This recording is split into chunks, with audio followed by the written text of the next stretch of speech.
It's been 2 months since the last major kaiju sighting.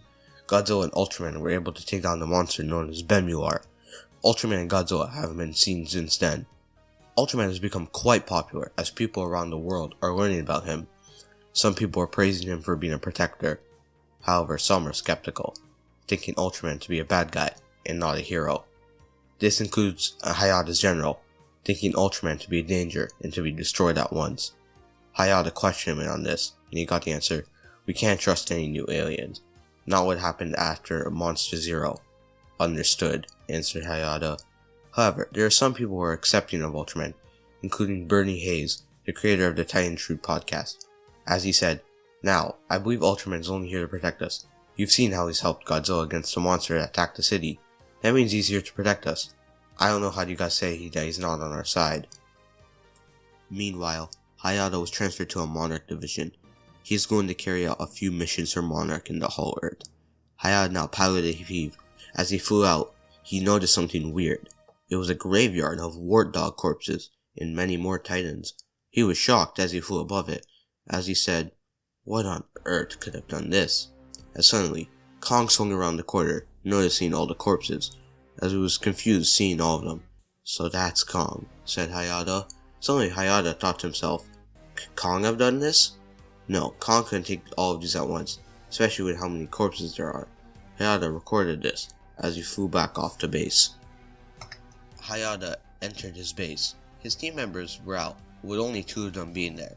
"Oh, you're back, Hayata," said Fuji. "Hayata, you took quite a while. You sure you weren't sightseeing?" said Ide. "No, I actually saw something weird." "What was it?" asked Fuji. "It was a ton of corpses, Titan corpses, but it was all in one pack, like a graveyard." Fuji was concerned, as she asked, "You think Kong and his apes did this?" "No, Kong and his apes wouldn't kill for sport, especially with Kong's influence." "Then, who could it be?" said Ide.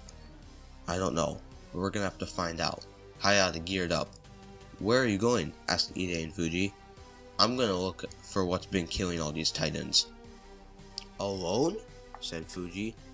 "You guys can come with me if you want. It's better than you getting eaten up alone," said Ide.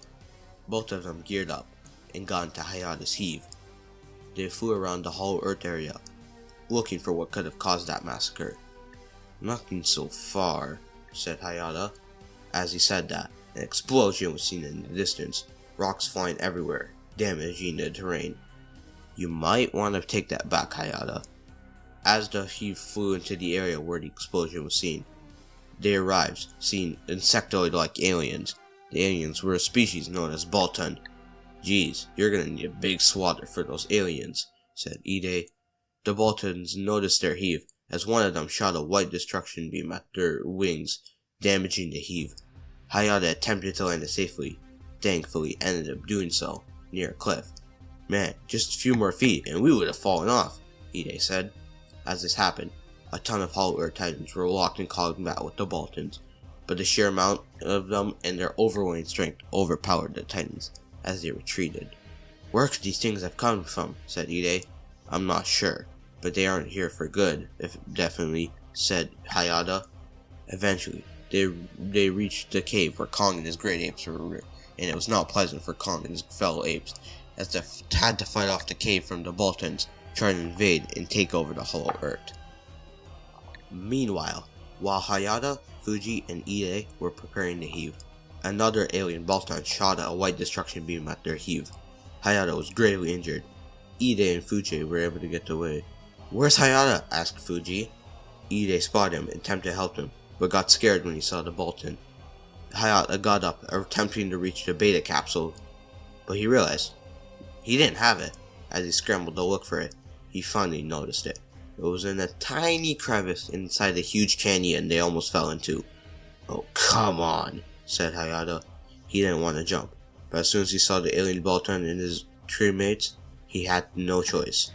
As he screamed out loud, jumping down the canyon, as he managed to catch the beta capsule, opening it mid-fall. Ultraman rose as he flew out the canyon, shooting a spaceship beam at the Balton that attacked them. As it got injured, it fell into the canyon. "Oh look, it's Ultraman," said Ide. "We're counting on you."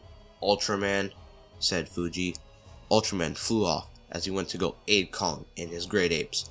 Ultraman entered the cave as he saw a mass amount of Boltons attacking the apes who were attempting to fight back. As he got quick to action, he flew over the cave, shooting a spatium beam at all the Boltons, which quickly took care of the weaker ones. All the apes and Kong noticed Ultraman, as eventually when Ultraman finished taking most of them down, he landed on top of the cliff where Kong's throne was. He and Kong stared at each other, and suddenly a much more powerful Bolton teleported to their sides as it hit them both off the cliff. As they both landed on their backs, Ultraman quickly got up and helped Kong to his feet. As Kong grabbed his axe and climbed up the cave's walls, as Ultraman flew up, as they both tag teamed the leader Bolton, Ultraman used his combat skills to injure the alien, as Kong held down Bolton so Ultraman could attack him. However, Bolton was able to slam Kong against the wall, making him lose grip, as he turned around, grabbing Kong off the wall and kicking him into Ultraman. He now grabbed both of them and necks and slammed them to the ground, as having them both in the chokehold. It seemed bad, but suddenly Suko threw a rock at the head of the leader Bolton. Suddenly the leader Bolton let go, as he grabbed Suko similar to how Scar-King did, and he attempted to kill Suko. Ultraman got up and used an Ultra Slash to cut off the arm that Suko was being held in. Kong got up in a rage as he tackled the alien Bolton leader, who quickly drew off Kong, grabbing Kong into another chokehold. But suddenly Ultraman appeared wielding Kong's axe and slammed powerfully into the leader Bolton's head. As the leader Bolton screeched in pain, Kong now grabbed the axe out of his head, and Ultraman charged powerful punches, knocking back the alien leader, defeating him.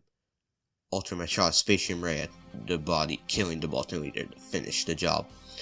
Ultraman stared at Kong, who gave him a smirk. Ultraman gave him one back.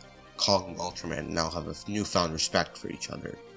Ultraman's color time returned beeping, so Ultraman flew out the cave and into the horizon. Meanwhile, at Hayata's base, his team were planning to look for him, as he finally landed at the base in the heave, as they were all glad to see him. "Hayata, we thought you died," said Fuji.